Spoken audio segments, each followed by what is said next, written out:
Ja, v tem smislu je Bosna nekaj specifičnega. Ljudje se zelo dobro razumejo in na najnižjem nivoju, jaz pa vedno je veliko teh Nelsonov modele, pomagajo si en drugemu, in dobro sosedstvo je tam nekaj posebnega, absolutno. Je pa seveda, če pogledaš, ali je Bosna en problem, potem moramo pač priznati, da Bosna na svetu ni edini problem. Ja. Tudi ni največji, niti je najmlajši, niti najstarejši. In konflikti so mnogo večji, recimo tam Bližnji vzhod, potem Afganistan, Jemen, Karčeš, Libija, Južni Sudan, migracija, zdaj je tudi tale pandemija. Tako da ni tako, da Biden da se zjutraj zbudi in potem takoj misli na Bosno.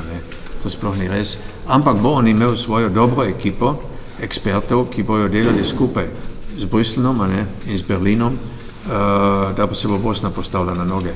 Ker ne smemo konec koncev pozabiti, da je Bosna nekako, da je Amerika bila babica v Bosni in da je ona ustavila to vojno. In zato imajo še danes ljudje veliko zaupanja do Amerikancev.